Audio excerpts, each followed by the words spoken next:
Support for Trifles comes from the BSI Press. Manuscripts, collections of papers by international writers, and books covering a wide range of other Sherlockian topics. Find them online at bakerstreetirregulars.com. And by listeners like you, who choose to support us on Patreon for as little as $1 a month. Patreon.com/trifles. Welcome to Trifles, a weekly podcast about the Sherlock Holmes stories. It is, of course, a trifle, but there is nothing so important as trifles. Yes, the circle was red, the study was scarlet, and the Scot was glorious, but there are so many other details to pick apart in the stories. Pray, be precise as to details. You know the plots, but what about the minutiae? Have you ever stopped to wonder about the giant rat of Sumatra, the remarkable worm unknown to science, or the repulsive story of the red leech? You are very inquisitive, Mr. Holmes. It is my business to know what other people don't know. Scott Monty and Burt Wolder will have the answers to these questions and more in Trifles. The game's afoot. Episode 295, The Best Sherlock Holmes Stories. Well, hello there, and welcome to Trifles, the Sherlock Holmes podcast where we look into the details in the Sherlock Holmes stories. I'm Scott Monty. I'm Burt Wolder. And Burt, have you got your finest and dandiest on today? I do. I have my world's finest and my Action Comics and a couple of issues of Superman and some Captain America all together. Wow. Well, you sound like you are in mint condition.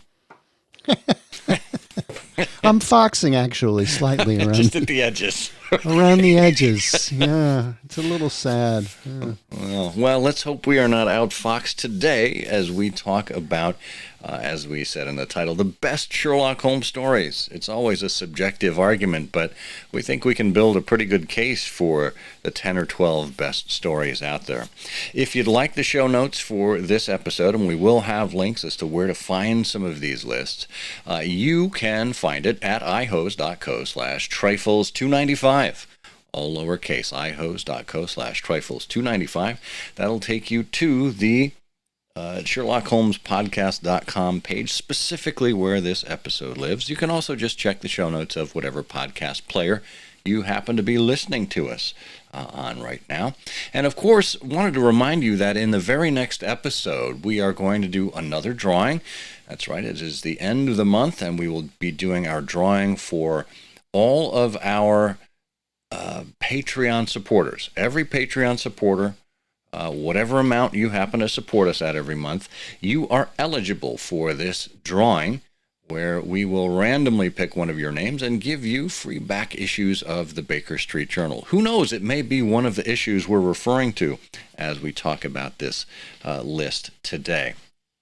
Also wanted to let you know that we're going to be doing a show on odd terminology, canonical vocabulary, if you will, and we'd like you to write into us to tell us about some of the maybe unusual or quirky words and phrases you've seen in the Sherlock Holmes stories. You might want us to talk about them a little more. You can email us at trifles@iherosherlock.com.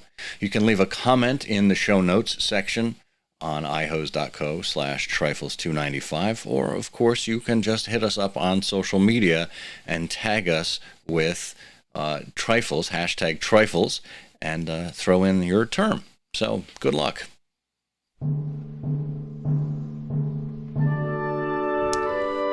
Well, the origin of the best stories list goes all the way back to 1927. It was March of 1927, just before the final volume of Sherlock Holmes stories, the casebook of Sherlock Holmes, was coming out in book form. And as a way to help promote that, the Strand magazine introduced a competition for its readers. They said that Sir Arthur Conan Doyle would select the very best Sherlock Holmes stories, that is his favorite Sherlock Holmes stories, and whatever fan guessed the author's list most nearly would win £100 and an autographed copy of Conan Doyle's Memories and Adventures. So it's an interesting exercise for us to go through all of the Sherlock Holmes stories now and rank them from, well, not best to worst, but the top 12, as Conan Doyle did. And, it's interesting because he didn't have to include any of the casebook stories, fortunately. There's not a lot of winners out of that last collection, but it was a fun little exercise.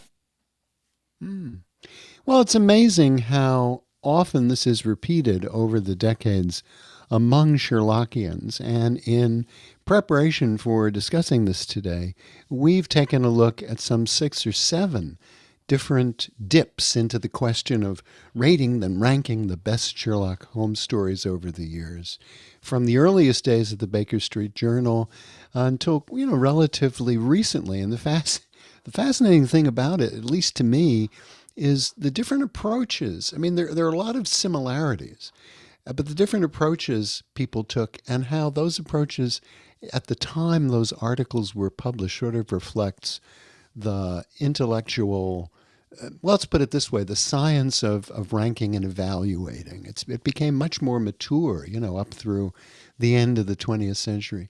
And that gets us really back to where you started, which is Conan Doyle's list, because when Conan Doyle was listing his favorite, his preferred, his ideal, his top list of the things that he had written, his basic criteria was, as the author, how original did I think the plot was, how in terms of the dramatic moments and the movement of the characters, what to me seemed novel. In terms of the overall characteristic of the story, how did it rank against the other things that were then in literature?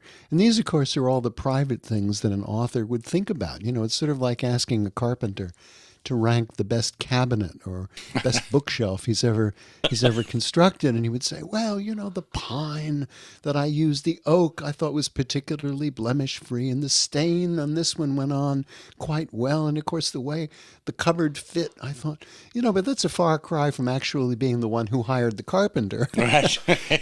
and saying, well, of all the bookcases I've ever had, Dave, yours was pretty good, but I don't know, I've had better, Well, so it's very interesting, isn't it? It is very interesting, and I think about the many authors that we've interviewed on I Hear of Sherlock Everywhere, our other podcast, and when we ask them to rank their favorite book that they've written or their favorite short story they've written in a collection, they usually demur, and they say, "Oh, I love all of my children," one of those pat answers, and here is Conan Doyle, who is on the hook for this contest. And not only does he deliver the baker's dozen of stories, but he really has this explanation as to how he went about it in a very Sherlock Holmesian way. He explains his method, and I think that it's not just the magic of seeing the list, it's really understanding from the creator's standpoint, where does he really place his weight on things? And it's interesting because he said the last 12 stories, that is, those that would have appeared in the casebook, he excluded those himself because they weren't easily accessible by the public. They're scattered throughout the Strand magazine, not in any single volume because that's what they were promoting. But he said of those, The Illustrious Client is not remarkable for plot, but it has a certain dramatic quality and moves adequately in lofty circles, so I should have found a place for it. moves adequately and in lofty circles. Isn't that interesting? Well, the interesting thing is the degree to which, the popular views, that each time you sort of take the temperature here over the decade, how those popular views diverged from Conan Doyle's view. Yeah, there's really been slight shifting here and there as to public opinion and what people actually value. So we want to run down what his list of 12 was, and then we can kind of move on from there. Sure, and we can do that pretty quickly. His list going beyond the first 12 and including 7 runners up, because this was originally focused on the 12 best. In March 1927, that was where the focus was. But the 12 plus the 7, the top 12 in Conan Doyle's view were number 1, the Speckled Band. Number 2, the Red-Headed League. Number 3, the Dancing Men. Then the Final Problem. Then, only then, after Speckled Band, Red-Headed League, Dancing Men, and Final Problem, comes A Scandal in Bohemia. And followed by The Return of Sherlock Holmes, The Adventure of the Empty House. Followed by 5 Orange Pips. Then followed by The Adventure of the Second Stain, The Devil's Foot, The Priory School, The Musgrave Ritual, and The Reigate Squires. So that was Conan Doyle's top 12. And then the 7 that followed, then you get to Silver Blaze. Bruce Partington Plans, The Crooked Man, Man with the Twisted Lip, The Greek Interpreter, The Resident Patient, and last, number 19, The Naval Treaty. Well, I think those are all good ones. Are there any favorites of yours, Bert, that did not make the cut? Well, of course, we're talking about the short stories and not the novels. I would say in terms of favorites, no, but there are a couple that I are not my particular favorites that are on the list, particularly in the top 12. Why don't we stop there for a minute? So are there any favorites, are in that top 12, are there any that you would quarrel with? Gee, that's not one of my favorites. I think only because we are farther removed from it. And it's one of those stories that I think we, with modern sensibilities, could have reached the conclusion faster than Holmes. And that is number 7, the 5 Orange Pips. I mean, it's interesting for its portrayal of Holmes as having been a little late to the game, as it were, or inadvisable when it comes to his inability to advise his client appropriately, allowing him to walk home at night under the Waterloo Bridge. Not really smart when you know there are people out to get him.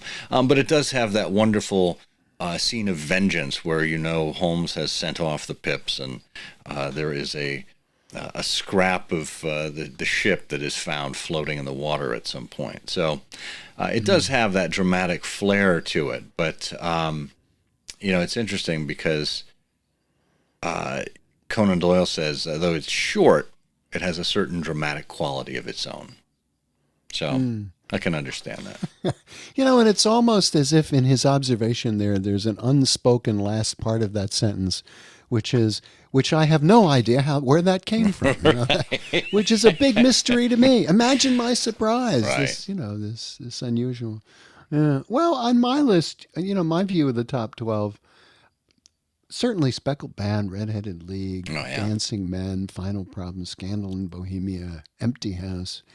5 Orange Pips, yeah, I suppose I could see that in a top 12. Second Stain, I'm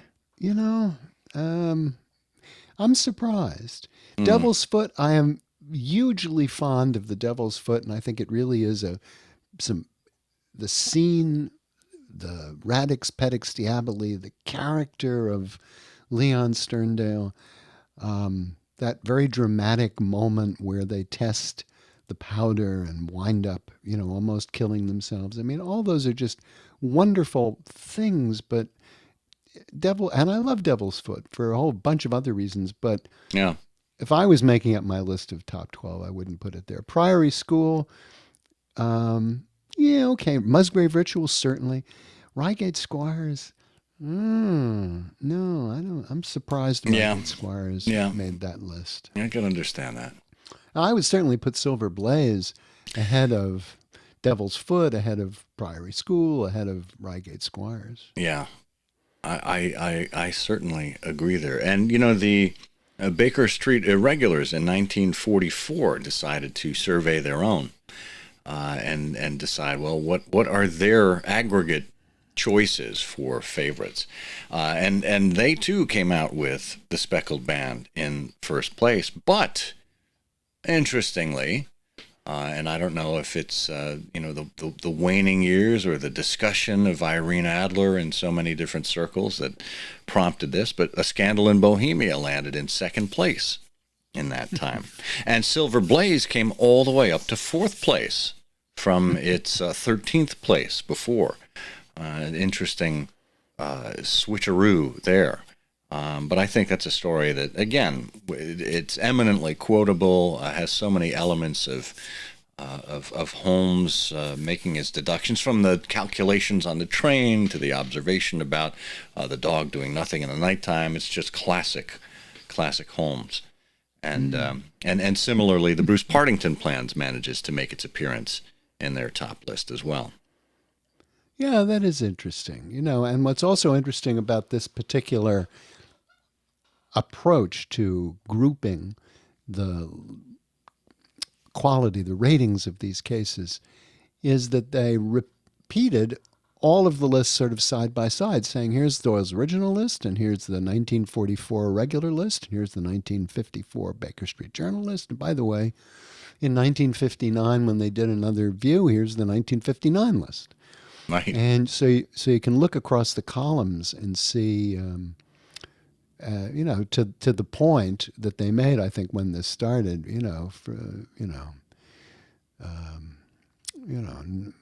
for all the change, there's not much change. You move things around, but there's no significant drop-offs, I don't think. Yeah.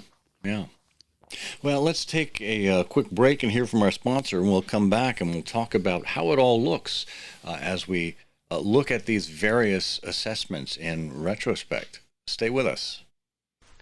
If you're a regular listener of Trifles, you'll know that we also have another show called I Hear of Sherlock Everywhere.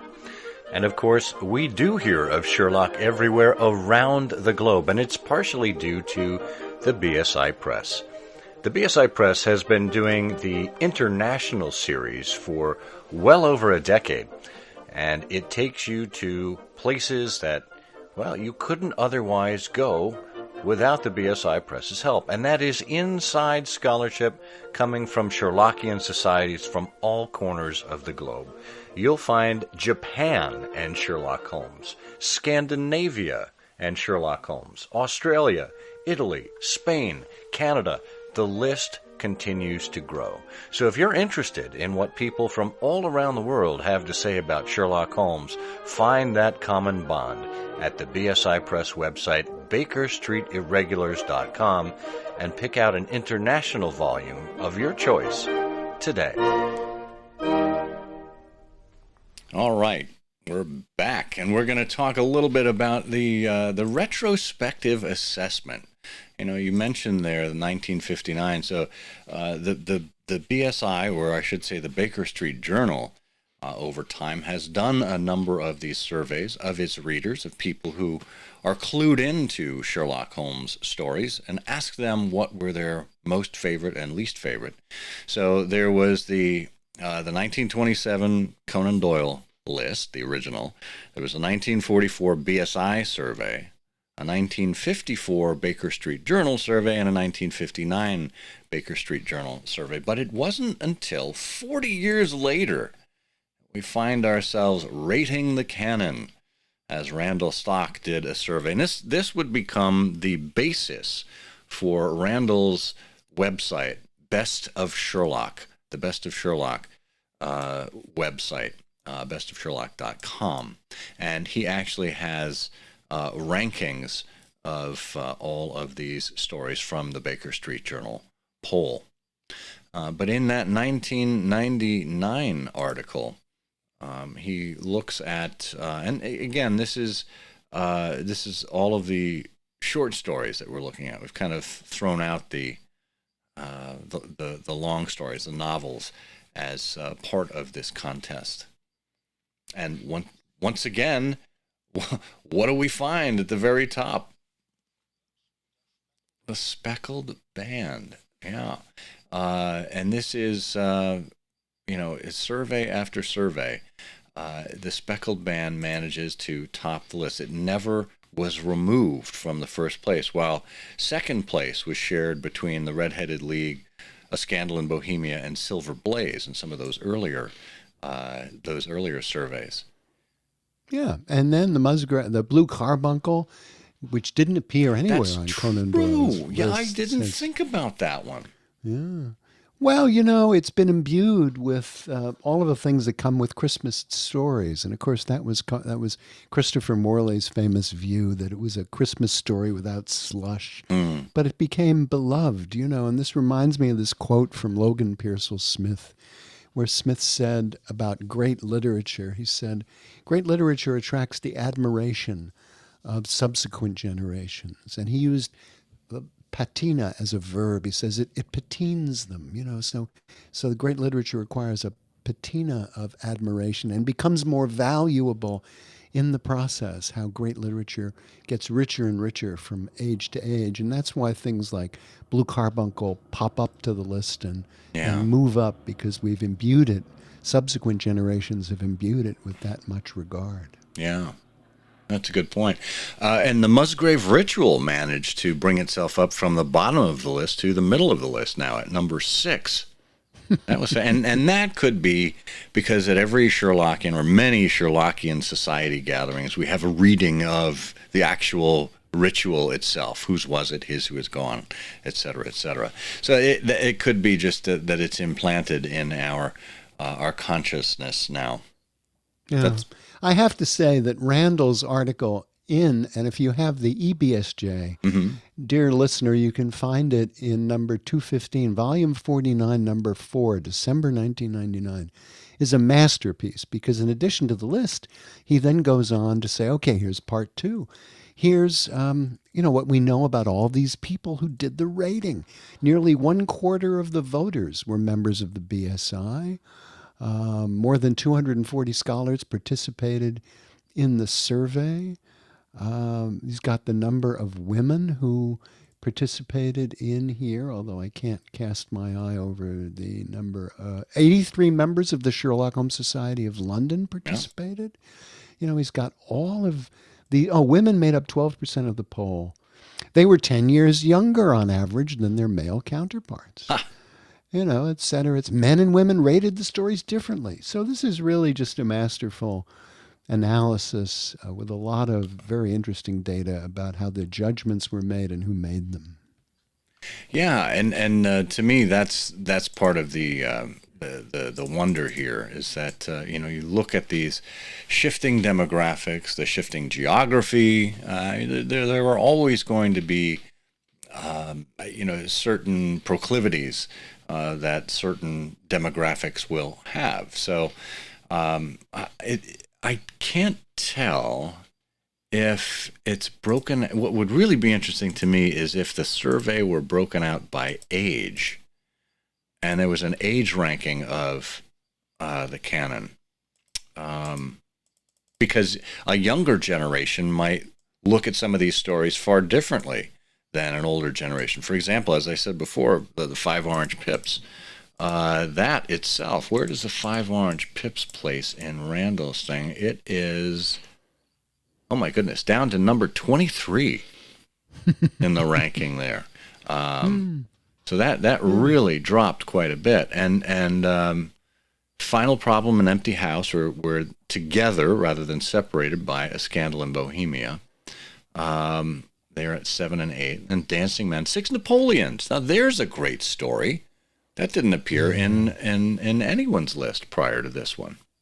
Yeah, that surprised me. It's certainly one of my favorites. I mean, how many of us, haven't over the years gone out to find a really good bust of Napoleon to put on the shelf somewhere as a memory? I mean, I know when I was in Paris once, I did that. And yeah, but the interesting thing about your point you just made, which is about the age of people, was something oddly enough that you and I discovered when we were talking about this episode.